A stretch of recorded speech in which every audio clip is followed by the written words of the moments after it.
Everybody, welcome to the Ad Age Creativity Top 5 Live, where we look back on the best brand ideas of the week.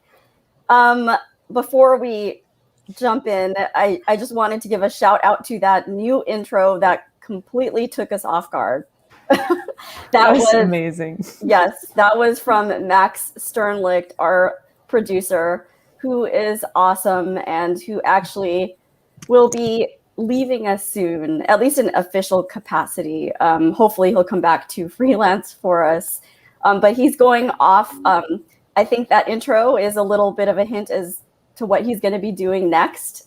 He's going to pursue his music dreams in Nashville. Maybe we can talk a little bit about that later. But thank you, Max, for that. Yes, we will actually talk about that at the end of the show. But to kick things off, I am Anne-Christine Diaz, Creativity Editor at Ad Age, coming to you from Los Angeles. And I'm here with... I'm Alexandra Jardine, Associate Creativity Editor, coming to you from London. I'm Mishan Sherwood, Associate Creativity Editor, coming to you from New York. And I'm Jessica Wall, Senior Reporter from Chicago. Hi, everybody. Happy Friday. Everybody. Happy Friday. So as you're watching, make sure to tell us where you're watching from, who you are, because we want to give all of you a shout out, or as many of you as we can. And also tell us what you think about the work, because we have opinions. We know you have opinions, and we'd like to be able to share some of those as well. So Jessica, you have our first one. Tell us about that. I do. For those who aren't looking at the calendar, Father's Day is on Sunday. So if you haven't found something to buy for your dad, Planters has an idea for you. This comes from VaynerMedia. Why don't we watch the video and then we can talk about it? Shake it like that, shake it like that, shake it like that, shake it like that. Rattling the snack before throwing it back. Shake it like that, shake it like that. Mowing that grass in a crisscross pattern. Drinking out of cups you can see from Saturn. Reading biographies of every single POTUS. Bike shorts got the neighborhood on notice. Shake it like that, shake it like that. Shake it like that, shake it like that. Doesn't get a haircut, he gets some more cut. Dad's in the other room, can I get a what? What? Looking fresh in that vest and Chris White sneaks. Straight reppin' corporate 8 days a week. Grilling dinner in the winter cause a pan won't do. Freakishly strong when he's helping you move. Standing next to the couch, favorite spot in the room. Sneaks is real loud like a sonic boom. Yeah, shake it like that. Shake it like that, shake it like that. Shake it like that, shake it like that. So give Pops props and don't forget to say Happy Father's Day! So that video comes from VaynerMedia. It was directed by Adriana Robles, who's out of Tool, and obviously stars Anthony Anderson and a troupe of dads who are just taking every dad joke to the fullest extent and just having a lot of fun with it. We should say that the song was composed by Beacon Street Studios, and I just found so many little nuggets in there that I just had to watch over and over. Yeah, I mean, if any brand was going to come out for Father's Day, it should be Planters, right? Like, my dad loves nuts. You know, he's always eating nuts. He always has nuts in his hand. Those dads are shoveling peanuts into their face. Rebecca's right, though. This will be my first Father's Day as a father, and I have a very loud sneeze. But the rest of the video is mostly aspirational. So, you know, I'm gonna work on it. Okay, I'm gonna get in there. Got the baby carrier. You've got freakishly strong moving boxes then. Sure. Yeah. Don't tell anyone because I don't want to help. Yeah. But I mean, sure. Yeah. I'm waiting for dad strength to kick in. How about the bike shorts? Do you have the bike shorts? Yes. Okay. So you're one step there. I'm on my way. I mean, I thought that was so nicely done too. Like, honestly, like those types of rap ads or faux rap music video ads make me cringe, or any ads that try to do that, like, because they're just usually so cringy. Well, it's usually hashtag white people rapping. So yeah. Like, even watching Lonely Island, I couldn't really watch it, but this was so well done, and I think that's thanks to Adriana Robles, who has done plenty of work for Saturday Night Live, and that just goes to show like how like good comedy, good direction can really elevate an idea and support a good idea. So props to that. But speaking of nut shaking, we had another ad come out this week from Gold Bond. It's not for peanuts, but it's for Gold Bond, which is a powder. So let's take a look at that. Slick stones, Moist marbles. apricots in the aqueduct, Oversteep teabag. drenched dong, Morning dew on the plums. boggy, bearded bagpipes, Swamp schlong. wet wrinkle purse, Niagara balls. extra sauce on the meatballs, Moist moneymaker.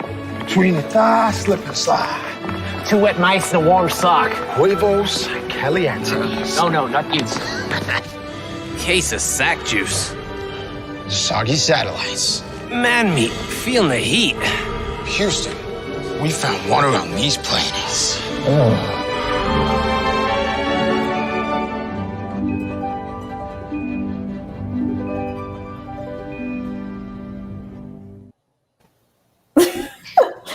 So yeah, we just wanted to throw that in for a little extra. That was out of Terry and Sandy for Gold Bond, a powder that will keep you fresh down there.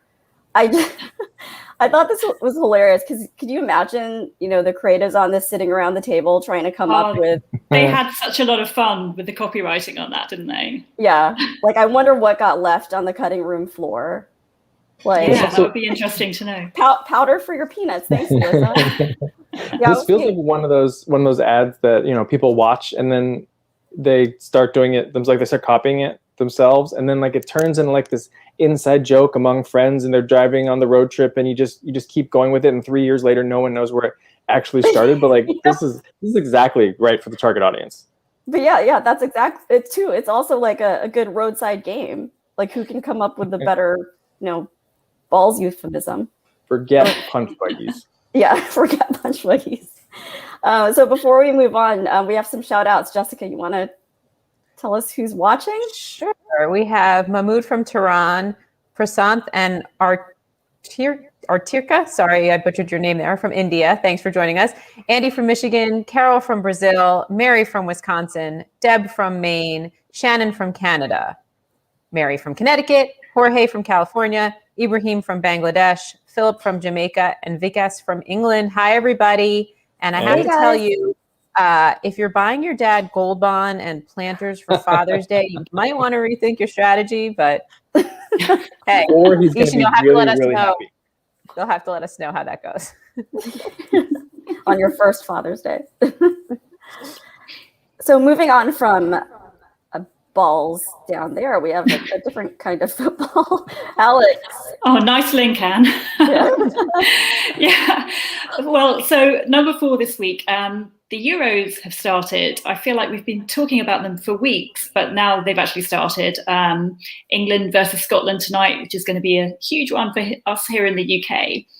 And here is a really smart campaign from the Migration Museum and Wonderhead Studios, which is using real-time data to show the immigrant routes of some of the key England players.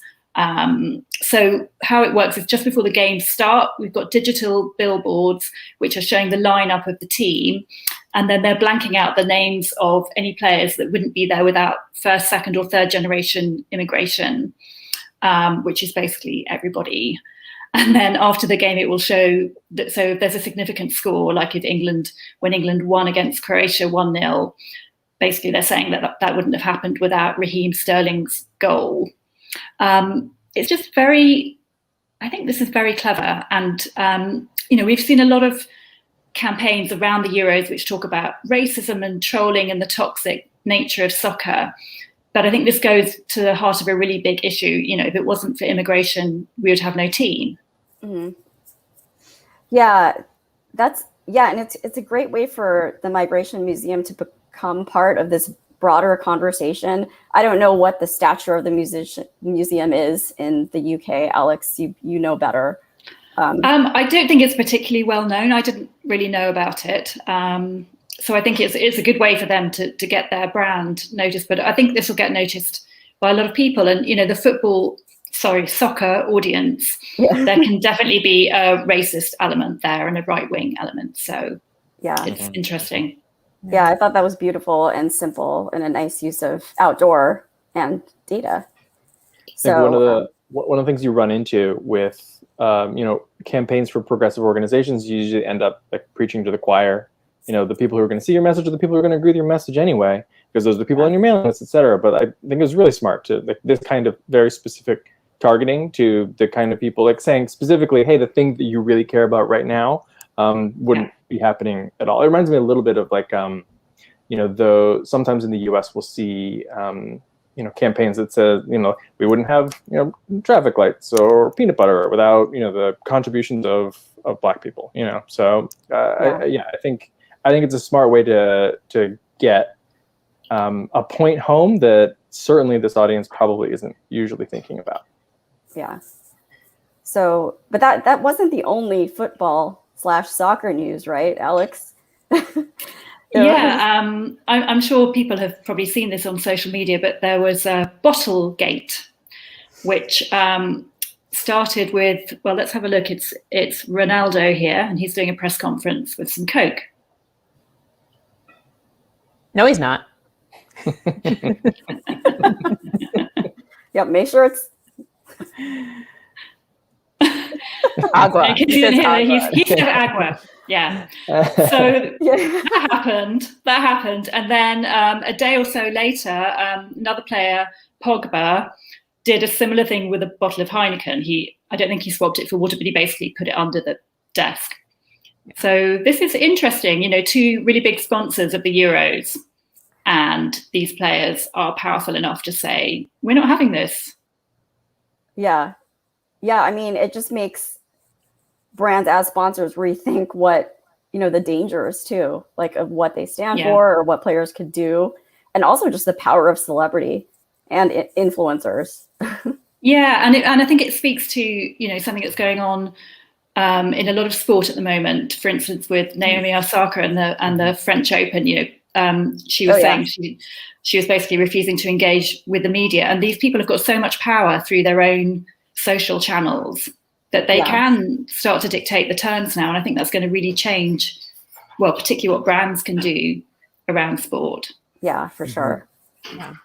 Speaking of sport, we saw a brand new campaign from Reebok this week, and it's the first marketing to debut under Kirby Jean Raymond, who the famous designer behind Pierre Moss. So Reebok brought him in as its global creative director last fall to bring a new sort of thinking to the brand, to make it more socially conscious, just like Kirby Jean Raymond has been with his own label. So let's take a look at that, a little bit of this film that came out. Your body is your first piece of real estate. Like you own it. Nothing's more precious than that. When we talk about wealth, we should really start there. Sounds logical? Yeah. but we're told otherwise. When we're born, we know this. Nature tells us what we are. You'll get it. You can use it. It'll carry you. Your body is yours. Mm-hmm. And that feels good. Man, and people try to take it from you. Take and you give. You take it to places and you give it to moments in time. So this is actually part of an 11/12 minute long film that came out this week, and it's part of a campaign called Reconnect. And Kirby Jean Raymond brought in as his artistic marketing director, Jide Osifeso, who also has done, tremendous work for other brands, including Adidas. He's also worked with musicians like Kendrick Lamar, and he worked with Jonas Lindstrom, a director who's repped out of Iconoclast, on this short film, as well as some other shorter vignettes. And what was intriguing to me about this campaign is that it's completely different from any other sportswear marketing that we've seen before. Like Nike, Adidas traditionally has celebrated the power of the athlete in various ways. But these are simple slices of life and these abstract moments even taken, just from the regular world. And, it's centered on, respecting the body and having your body as this temple, where everything starts from. And I thought this was really beautiful and really intriguing, but I'd like to see where it will go. It's completely different for the category, but I'm curious as to how consumers will actually digest it or accept it or love it or hate it. What do you guys think? I mean, my question is, which consumers are going to be watching a 12-minute long film, which is, it is beautiful, as you say, but it's quite slow. I actually found it slightly sent me to sleep because of the music. Kind of reminded me a little bit of sort of 90s chill out post-clubbing music. I can see it's a beautiful message, and if you do watch it all the way through, it's quite powerful, but you're going to have to devote quite a lot of time to it and quite a lot of concentration. It doesn't grab you. And I'm just wondering how that will work for them. Yeah, I'm wondering if it's just part of setting the tone for where the brand is going to go. Probably not a lot of people will watch a 12-minute long film, but I wonder what the other films will look like. There was one shorter piece that came out showing just a guy running in the woods, and it was quiet and poetic. It was just him running through the woods, and then he takes his shirt off in the end. And that was beautiful and abstract. It kind of reminded me of the Nike runner spot from a while ago with the young boy who was running alone in on a road. I think it was directed by Lance Cord. But yeah, I just wonder where this will go with the actual ads that will run on broadcast, for example. So Jessica, Ishan, what did you guys think of it? I think it's a beautiful film. I would like to see, and I like the racial representation in the film. I would like to see some women who wear Reebok or run or do anything, because women are completely absent, I think, from this film, unless I missed part of it. And obviously the man in the running video is a guy, but it's an interesting shift. I wonder if this will be their only focus or if they will have more traditional product focused, quicker ads, right? Because these are films. They set a completely different tone. I agree. I just don't know that that's going to break through in mainstream media. Yes. Yeah, it's a lovely piece of art. The question is it going to be a successful ad? Right. And it's interesting, Jessica, you mentioned, there aren't really women in this, which is interesting because Pierre Moss very specifically often focuses on the stories of women. And you can see that is sort of that tradition is carried through in terms of like a work that feels autobiographical, that feels, you know, both grounded in reality and at sometimes fantastical, with like in this film the kid walking around the kaleidoscope. So yeah, I'm interested to see how like the old work sort of gets expressed at a new brand, and I have a feeling there's some kinks to be worked out. Yeah, and also we haven't seen the actual clothing produced under Kirby Jean Raymond yet. This is just kind of setting the stage. I don't think that's coming out until next season or so. The jacket that the dad's wearing isn't part of that? I don't think so. Like from what I've read, that his clothing hasn't come out yet. I don't know if they're previewing it here, but what I do like is this story of a father and son. You know, like one of the biggest complaints about portrayals of, you know, Black men in the media is as the absent father, you know? So this is goes against the grain of that. This is a very present father, you know, giving his son some really important life lessons. So that's one thing I loved about this. And it is out now, right? The week before Father's Day. So yeah, so good timing. So moving from that, we have something a little more mainstream friendly, actually. Ishan, want to tell us about that? I am super interested to see what people think about this. We got another Apple ad, but it is unlike many of the Apple ads that we have seen. It comes out of TBWA Media Arts Lab, and it is perhaps a throwback to 90s nostalgia with a musical twist. Let's take a look. Look at this stuff. Isn't it neat? Wouldn't you think my collection's complete? Wouldn't you think I'm the girl who has everything? I've got gadgets and gizmos aplenty. I've got who's its and what's its galore. You want thingamabobs? I got 20. But who cares? No big deal. I want more.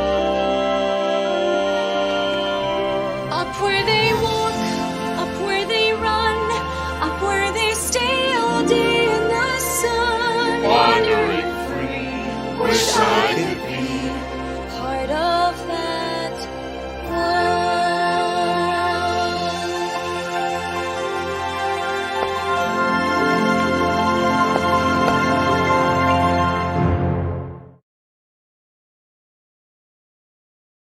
All right, so obviously this is a rendition of the song from The Little Mermaid.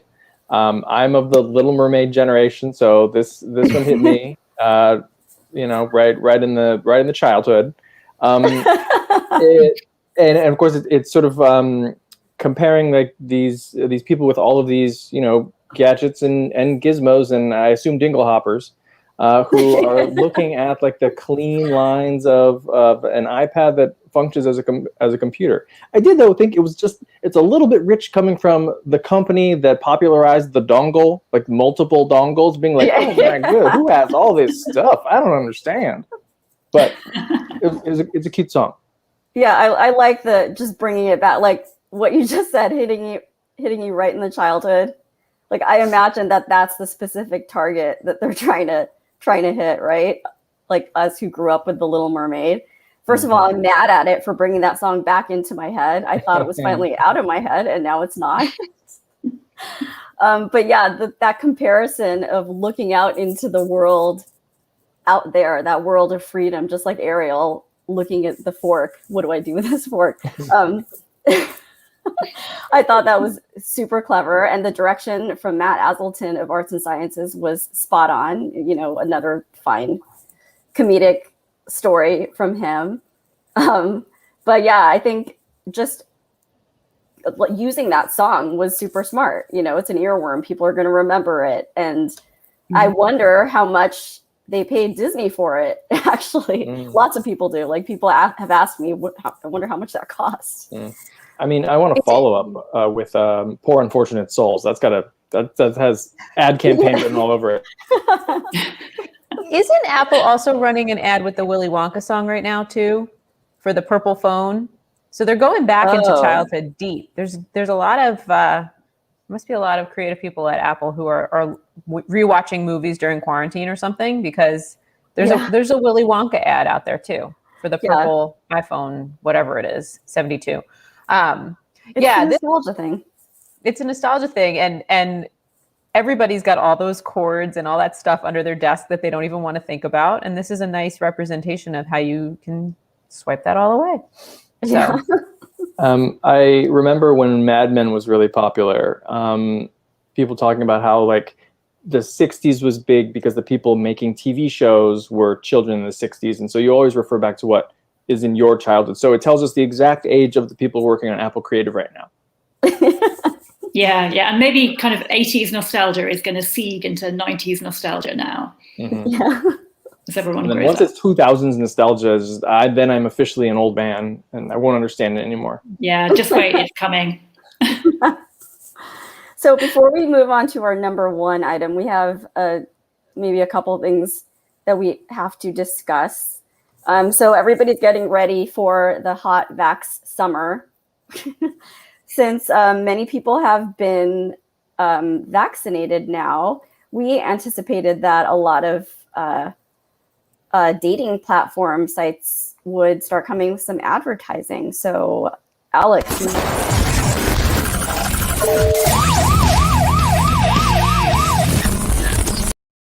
Oh my God, he's back. He's always back. He should just become a regular. He should just join the Playhouse. Yeah, we're still waiting for him to come on the show, by the way. Yeah. We'll get him one day. So anyway, Alex, you want to tell us about this one? Yeah, it's another ad for Match. Ryan's not in it, by the way, but it's by his agency, Maximum Effort. Should we take a look at it? Sure. You can't even post a picture from 2019. 'Cause we all look like hot messes getting through quarantine. The app ain't gonna download itself, so for once use your hands for something else. And remember what it feels like to be felt. So can you get back to love and get back real fast? There's only so many things that you can do in a mass. I know you feel me begging you to keep me from moving in with my mom. So people tell me, can you get back to love? Get back to getting it on. Come on, get the church bells ringing. Come on, can't you hear the choir? You need a match, you need match. You're never gonna set your heart on fire. Get back to love. Time to make those wedding plans. Get back to love. So we can reunite the band. Tell me, can you get back to love? Get back to love. Come on, get the church bells ringing. Come on, can't you hear? So the premise of that is it's the wedding singers and the wedding organizers saying, get out there and start dating, otherwise we're going to be out of a job. Yeah, basically, and because they have been out of a job for, over a year now. So this is Matches and Maximum Efforts doing their part to help, small businesses, which are the small business of wedding singers, get their livelihoods back. I noticed one of our viewers said that it has an amazing Broadway vibe to it, and there is Mary Road. Good observation, Mary, because it does have a Broadway vibe to it, because some of the composers behind this original tune are big Broadway music people. It's Pasek and Paul were a couple of the names who created the track, and we know them from Dear Evan Hansen, The Greatest Showman, and La La Land. So yeah, there's some big Broadway talent on this. And so a couple original tunes this week. I gotta say, I'm a sucker for a music video ad. Like, give me 3 minutes of Celine Dion, Michael Bolton. I'm super happy with it. Yeah. Also, if you want to increase weddings, start now by trying to get people divorced. Okay? It's a long game. We need a song for that. So from Match, I don't have a good transition for this one. Anyway, so we saw the first ever global campaign from Sprite to come out this week, and that's from Gut. Let's take a look at that. Whether I'm right or whether I'm wrong, whether I find a place in this world I'll never belong, I gotta be me. I've gotta be me. What else can I be but what I am? I gotta be free. I gotta be free. Daring to try to do it or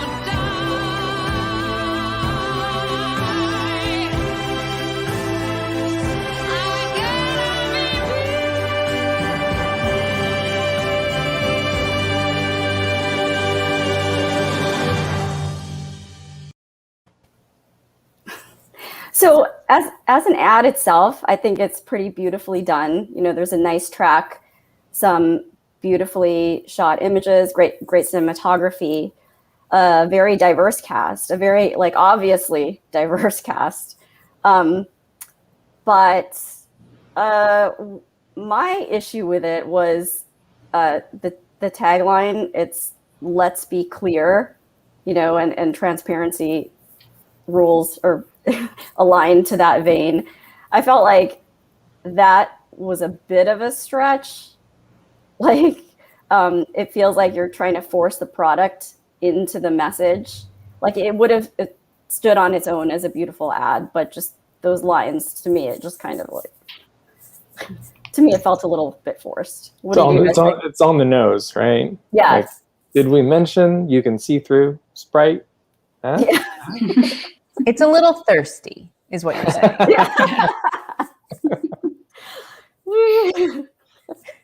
That's a ding, ding, ding. You got it, Jessica. Previously, we'd seen some great work for Sprite out of Buenos Aires, which is where I think this was Gut, Buenos Aires, that it came out of. But prior to that, Santo had done some really nice work, which is targeted toward, I think, a very similar audience, a similar demographic.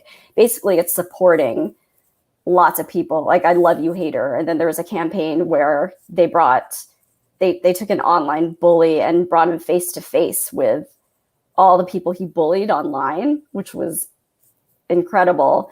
And that was really interesting. And I think some of the complaints or issues that someone on the team had mentioned was I didn't know what the product was. But we just had a viewer here saying I don't know what the product was to this new spot. So I don't know. We'll have to see where it's going. Any more thoughts on this one? Do you think this is a good direction, Jessica? Actually, you I just felt I can see where it goes. It just doesn't make me. Sprite feels fun, poppy, like you're out having a great time, you're thirsty, you don't want caffeine, you have a Sprite. That's what it. And this feels very much like we're all going to get together and hug when we can and have a Sprite. And I don't know. It's almost like like to buy the world a Coke, but modern day. Yeah, it's a little hilltoppy. It's a little hilltoppy for me. Yeah. I mean, I didn't think about that until just now, but now that we're talking, it just feels very trying to be, I would say it seems like it's trying too hard. And it also reminded me of a lot of other ads I've seen that are trying to do that kind of thing. Yeah. I do think it's cute though. You know, like it is an enjoyable watch. Yes. And very well done. So we'll see. So finally, Alex, you have a bit of trashiness coming. So our number one this week comes from IKEA. This is an ad which is promoting its buyback furniture recycling scheme where you can get IKEA to buy back your used stuff. You can also order spare parts and refurb your IKEA furniture so that you don't throw it out. And this ad does something quite brave in a way, putting broken and dumped pieces of furniture at the heart of the ad. Let's take a look.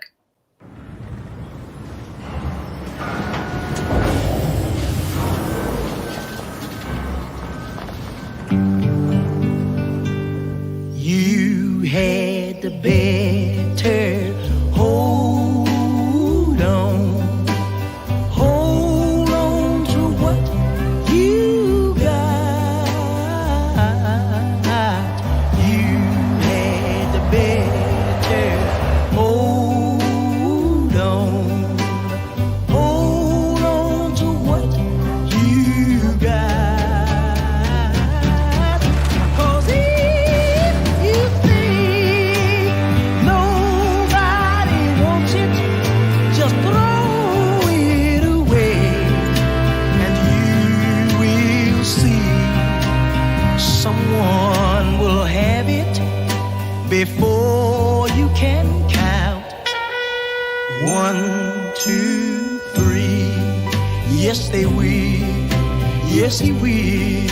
Yes, she will. Yes, she will.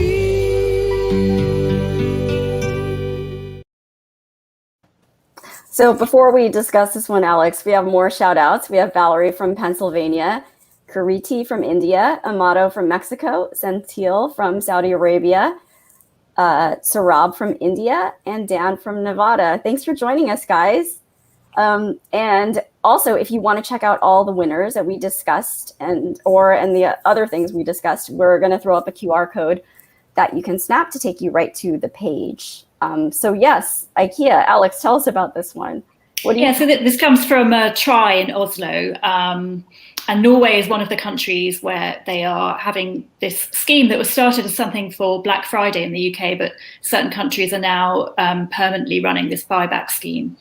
I thought it was a good way to get that message across, and as I said before, kind of quite brave to put your furniture looking terrible into a spot. What do you guys think? Yeah, I love the idea too, and we saw this as well from I think Edelman with the Buy Black Friday campaign, where IKEA announced that it would buy your old furniture back in 27 different countries. But my one big issue with it is how much IKEA furniture can you really do this with? You know, how much IKEA furniture can you actually hand off to another person? Because every time I've had a piece of IKEA furniture that I threw out, it was like way past a second life. You know, it gone beyond. It's like, I can't do anything with you anymore. Go away. You know, like if I would have to buy extra parts, it would be like the whole thing all over again because it just wasn't sturdy enough. Yeah. I remember when I was moving out of my New York apartment, we put an IKEA dresser out on the street and it was missing like a leg or something. And a guy snatched it up immediately and asked me if I had any other pieces to go with it. Like he was dumpster diving or whatever. And if I had had the ability to give him that extra leg, the piece would have had an even longer life. So I think this is great. I just don't know if it's in the US yet, and I also don't have the dresser anymore, but guy in New York from many years ago, if you're watching, now's your chance. There is kind of this ship of Theseus problem where, you know, how many parts of an IKEA furniture item can you replace before it's not even the same one, and now you've basically created a new one by replacing all of the parts. You know, like and to your point, you usually throw it away because like one of the big like particle board pieces has like snapped in half because like some kid stood on it. So yeah, you can get a replacement, but like what happens to those two pieces that are broken? Like I think those go in the trash. And what I think this is a good. This does a very good job of telling people, hey, you can sell back your IKEA furniture, and like even if you don't care about the environment or anything like that, you're like, well, I mean, I'll get some money back. Like it's a win-win. There's literally no downside. But I do think there is a little bit of a risk, particularly when talking to environmentally minded consumers, where they look at this and go like, oh, oh my God, like look at that landfill, look at that like beach. Like, is this where all the IKEA stuff is ending up? And like maybe I should be buying from somewhere that's more sustainable because I'm paying for it more and I keep it for 30 years. Yeah. So we'll see. Again. But yeah, we'll see how this scheme does. I mean, I think I'm throwing out some IKEA stuff at the moment, and I'm going to give it to people because it's, you know, kids kind of furniture that we don't need anymore, but it's still in quite a good condition. So there is stuff that lasts. Yeah, but I agree, there is other stuff that just falls apart. Yeah. So that was our final one, but we have a special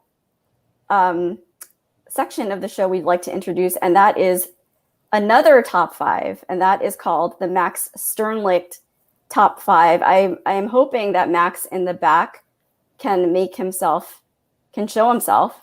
Max in the back. Max in the back, come to the front. Hi, everybody. Yay!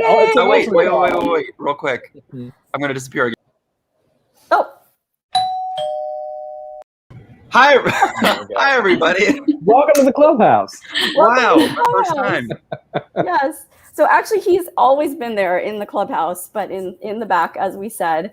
And we just wanted to be able to give a proper farewell to Max Sternlicht, who, as I mentioned earlier, is leaving us in official capacity, but I hope he will return for, you know, more work, freelance work, whatever, as much as we can get him for. But yes, he's going to go pursue his Nashville dreams. But we just wanted to do a rundown of our 5 favorite things about Max. Maybe there's more than 5. I will kick it off. What should I kick it off with? Yeah, let's do the doorbell. Max is number one, super creative. He came up with the doorbell, or he found the doorbell, one of those things. But he also created the special Ryan Reynolds alert, which we will now use forever and ever, or as long as we can. And also the intro. Hopefully we'll be able to use that as much as possible, where we were able to behold some of his musical talents. So yeah, I'm going to kick it off to Ishan. I like that Max has always been down for pretty much like whatever. You know, like eating weird things in the office. Zombie Skittles, I think, were a highlight. I don't think they tasted particularly good, but I am, you know, not a person who was willing to go there. And yet, you know, Jessica eats a lot of things in the show. Max eats things not even on the show. Okay, he'll just do it. Those zombie Skittles tasted like gym socks. Would not recommend. Yeah. If you can find some, definitely a good prank play to press them. That was like the Loki Lucky Charms that they should have thrown some zombie Skittles in there. So Jessica, you want to do the next one? Yeah, this is not top 5 related, but I have to give Max the most props ever for when I went to the Taco Bell hotel in my pre-top 5 life. Max edited a video that was just tremendous. He did such a fabulous job, and he does it all the time for us on top 5. And if you haven't watched the Taco Bell hotel video, it's all Max, and it was fantastic. But yeah, it's just he just brightens everything and knows the most crazy trivia that helps us out in the background. And we're having these conversations and somebody comes up with something, Max is there with an answer, and it's just great. So there you go. And Alex. Yeah, so going back to Max's musical talent, I think everybody should know that Max used to play in a mariachi band. And this is amazing. And as you saw in the intro, he's so talented musically. And the reason he played in a mariachi band was because one of his good friends was too scared to go into a music class. So Max agreed to accompany him. And then he ended up, you know, playing music and becoming a mariachi musician because of it, even though his friend probably didn't continue it, right, Max? I don't know what the story is. No, yeah, he left after about 1.5 years, but that's okay. I stayed for all 4 years of college. Had a great time. One more thing, because maybe that's more than 5 already, but Max is also super smart. And remember the one campaign where Burger King put out what looked like a really hard math equation, and that could score you a free Whopper? Max figured it out in like 5 seconds. So not only is he creative and very versatile, he's smart. Yeah, he's a Renaissance man. Exactly. That's it. But thank you, Max. Thank you so much for all you've done for us. Please come back. Please stay. So tell us about what, your band and what it's called and where we should look out for you and when you're going to give us tickets, right? Yeah, of course. For Well, the first of Grammys. all, thank you all for bringing me on screen and embarrassing me in front of all of our viewers right now. It's really sweet. But yeah, I am leaving to pursue some freelance stuff and to pursue music things. The group is called Felix Tandem. We've got a whole album recorded, sort of like a late 90s punk throwback sort of vibes. And I'm hoping to start releasing stuff this fall. So fingers crossed, we'll see. And we'll absolutely be giving the whole Adage team free tickets. And a discount for anybody who's watching Creativity Top 5 right now. Just mention Top 5. And, Yes, mention Creativity Top 5. Yeah, you'll get a discount on your tickets. But yeah, thanks guys so much. It's been a real honor getting to work with you all. And I'll see you all in the future. Yes, and thank you so much, Max. And so also just to let you guys in the audience know, we're going to be taking a little bit of a summer break from Creativity Top Live for the next couple weeks, but we should be back after that. But you can still tune in to adage.com/creativity for all the best in brand creativity. And we also will be still doing the top 5, just not the live version, every Friday. And I'd also like to thank the rest of our production dream team, Alfred Mascaroni, Anna Sakula, and Arabella Breck on social. And have a great weekend, you guys, and see you soon. Bye. Happy Father's Day, Dads. Well, happy Father's Day, yes. Oh, Ishan, happy first Father's Day. Woo. Happy first Father's Day. Bye, all.